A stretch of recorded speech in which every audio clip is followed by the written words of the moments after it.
Hello friends, আমার চ্যানেলের বাংলা ভার্সনে আপনাদের স্বাগত জানাচ্ছি। আজকে আমি একটি নতুন স্টাইলে চিতই পিঠা করে দেখাবো, যেটা পারম্পরিক যে মাটির ছাঁচে আগে করা হতো বা লোহার কড়াইতে করা হতো তার থেকে একেবারেই সহজ আর বানাতেও খুব সুবিধে হয়। আসুন দেখে নেওয়া যাক এই চিতই পিঠা বানাতে আমার কি কি সরঞ্জাম লাগে।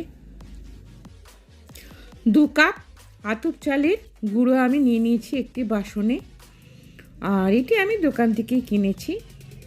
আর তাতে 1 চামচ নুন দিয়ে দিয়েছি। আপনারা চাইলে দোকান থেকেও কিনতে পারেন বা বাড়িতেও বানিয়ে নিতে পারেন এই চাল গুঁড়ো। এবারে 1 গ্লাস মতো বেশ গরম, উষ্ণর থেকে বেশ গরমই হবে, 1 গ্লাস জল নিয়ে আমি আস্তে আস্তে এই চাল গুঁড়োতে মিশিয়ে দেব ও ফেটাতে থাকবো।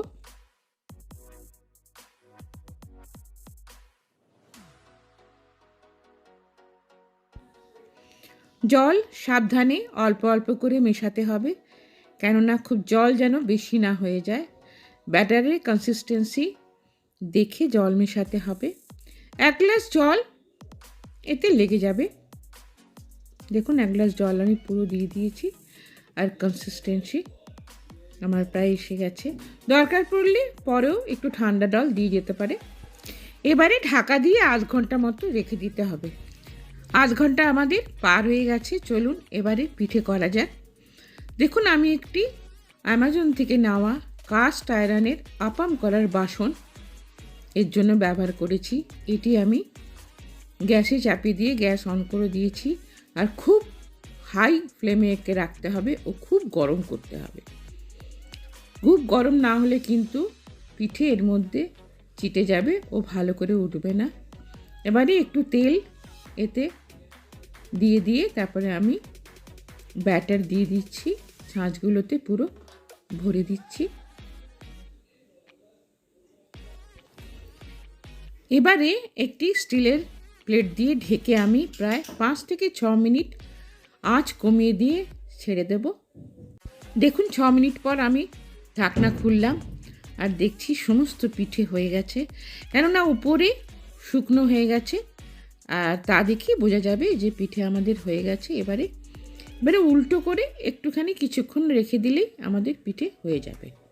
1 ব্যাচ পিঠে আমাদের হয়ে গেছে। এবারে আমি এই পিঠেগুলিকে নামিয়ে নেব। একটি ফোর্কের সাহায্যে আমি নামিয়ে নিচ্ছি। দেখুন আর 1 ব্যাচ পিঠে আমার হয়ে গেছে। এবারেও আমি এই পিঠেগুলি নামিয়ে রেখে নেব। এবারে পিঠেগুলি আপনি সার্ভ করতে পারেন। আমি 2 কাপ মতো চাল ভিজিয়েছিলাম, তাতে আমার এই কটি সরা পিঠে হয়েছে বা চিতই পিঠে হয়েছে। আর আমি এর ক্লোজ ভিউ দেখাচ্ছি। দেখুন ভেতরে সুন্দর ছেঁদা হয়েছে ও ফাঁপড়া হয়েছে, তা বাইরের থেকে দেখেই বুঝতে পারা যাচ্ছে। আর এটি ঝোলা গুড়, খেজুর গুড় দিয়ে, পাতলা যে খেজুর গুড় হয় সে গুড় দিয়ে খেতে বা আচারের সঙ্গে আপনি সার্ভ করতে পারেন, খুব বা কোনো চাটনির সঙ্গে আপনি সার্ভ করতে পারেন। খুব ভালো লাগে খেতে এই পিঠে। ওকে বন্ধুরা, আমার ভিডিও আমি এখানেই শেষ করছি। আশা করি আমি যে আজকে টিপসগুলি দিয়েছি আপনাদের কাজে অবশ্যই লাগবে। যদি কাজে আসে তাহলে একটি লাইক করে আপনারা সাবস্ক্রাইব করে দেবেন যদি না করেছেন তো।